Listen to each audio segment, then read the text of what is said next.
Nature pure -17 cholesterol free rice bran oil. এতে রয়েছে এমন উপাদান যা আপনার হার্টকে রাখে সুস্থ। আপনার হৃদয় সত্যিকারের বন্ধু। পথ দুর্ঘটনায় এক নাবালকের মৃত্যু ঘিরে রণক্ষেত্র এলাকা, টায়ার জ্বালিয়ে রাস্তা অবরোধ। ঘটনাস্থলে পুলিশ এলে পুলিশের গাড়িতে ভাঙচুর, হামলা চালানোর অভিযোগ।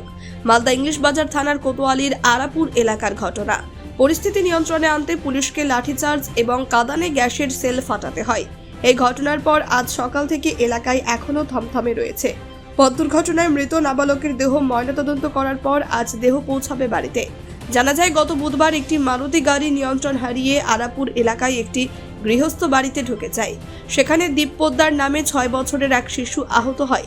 বৃহস্পতিবার সন্ধ্যায় মালদা মেডিকেল কলেজ হাসপাতালে চিকিৎসাধীন অবস্থায় তার মৃত্যু হয়। এরপরই ক্ষোভে ফেটে পড়েন এলাকাবাসীরা। তারা টায়ার জ্বালিয়ে মালদার রতুয়া রাজ্য সড়ক রাস্তা অবরোধ করে রাখেন। ঘটনাস্থলে পুলিশ গেলে পরিস্থিতি আরও খারাপ হয়। পুলিশের গাড়ি ভাঙচুর এবং উল্টে দেওয়ার অভিযোগ ওঠে। ঘটনায় বেশ কয়েকজন পুলিশ এবং সিভিক ভলেন্টিয়ার আহত হয়। এরপরই পুলিশ পরিস্থিতি নিয়ন্ত্রণে আনতে লাঠিচার্জ এবং কাঁদানে গ্যাসের সেল ফাটায়।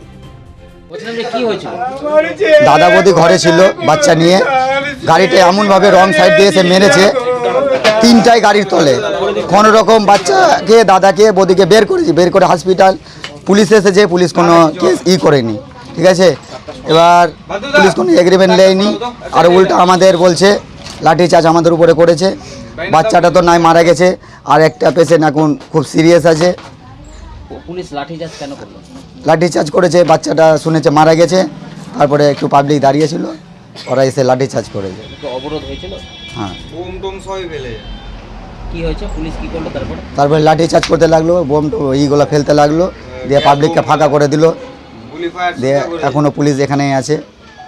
কজন মারা গেছে আপনাদের পরিবার? বাচ্চাটা মারা গেছে, এখন একটা সিরিয়াস আছে খুব। দুজন। আর যারা এই ঘটনা ঘটিয়েছে তাদের ধরেছে?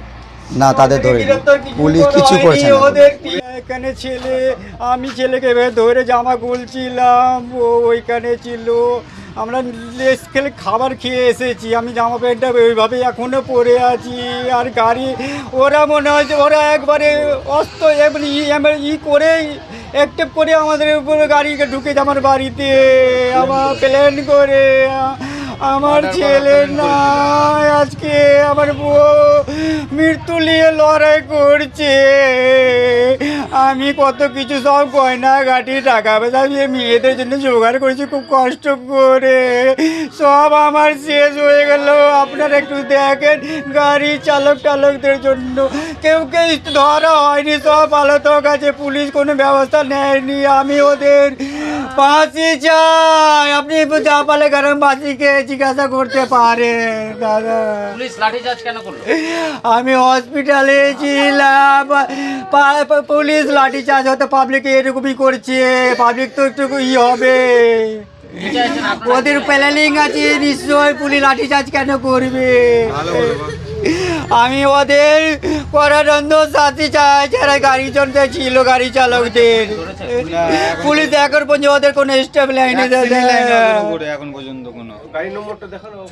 আমার নাম রতন পোদ্দার। যে অ্যাক্সিডেন্টটা হয়েছে মিলিকারাপুরে রতন পোদ্দারের পরিবারের উপরে, সেই ক্ষেত্রে যে বাচ্চাটা ছিল কালকে রাত্রিবেলা থেকে খুব সিরিয়াস ছিল। আমি নিজে সেখানে হসপিটালে উপস্থিত ছিলাম, রাত্রি 12:30 থেকে সেখানে আমি 2:30 পৌনে 3টা পর্যন্ত উপস্থিত ছিলাম। এবং তখন ডাক্তারবাবু বললেন যে সিরিয়াস পেশেন্ট, এতে অপারেশন করতে হবে।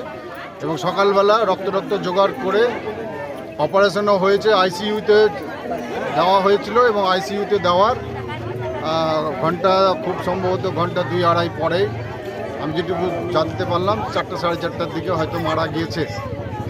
একটা ছোট শিশু, 6 বছর 1 মাস সম্ভবত, যেটুকু আমি ওর পরিবারের কাছ থেকে শুনলাম, মারা গিয়েছে। এই মতো অবস্থায় এখনও পর্যন্ত যারা দোষী তাদেরকে গ্রেপ্তার করা হয়নি। পুলিশ গত রাত্রে এসে তাদের উদ্দেশ্য ছিল যে তৎপরতার সঙ্গে পুলিশ এখানে এসে গাড়িটাকে উদ্ধার করার তৎপরতা দেখিয়েছে। একজন পরিবার এখানে শেষ হয়ে যাচ্ছে, তার পরিবারকে কিভাবে আশ্রয় দেওয়া যাবে, তাকে চিকিৎসা কিভাবে সাহায্য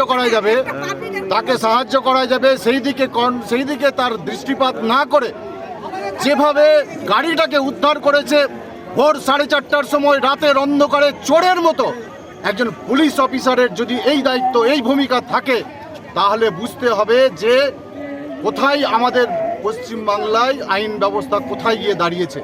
তারপরে কি করলেন? এখান থেকে এখন যেটা হচ্ছে, এখন এখানকার এলাকার লোক মানুষ, এখানকার স্বতঃস্ফূর্তভাবে এখানকার মানুষ জনগণ তারা পথ অবরোধ করেছে এবং গত রাত্রে পুলিশ যাওয়ার সময় বলে গিয়েছিল আমরা সকালে আসব।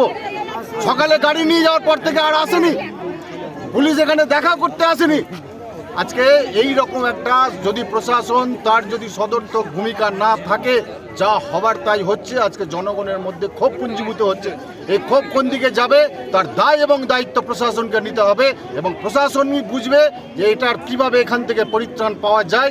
এবং তার যে রতন পোদ্দার নিজে আহত হয়েছে, তার একটা মেয়ে 15 বছর সম্ভবত বয়স, 13 থেকে 15 বছর হবে, সেও আহত আছে এবং তার বউ, তার বিন্দু পোদ্দার, তার ওয়াইফ, রতন পোদ্দারের ওয়াইফ, তাকে কলকাতায় রেফার করা হয়েছে। তার সিটি স্ক্যানের রিপোর্টটাও ভালো নয়।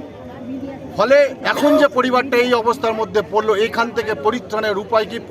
প্রশাসন এসে এখানে জবাব দিক এবং প্রশাসন যদি এই দ্রুততার সাথে যদি এই অপরাধীদের গ্রেপ্তার না করেছে, তাহলে এখানে কি ঘটবে সেটা জনগণ এখানকার আছে, তারা বুঝবে।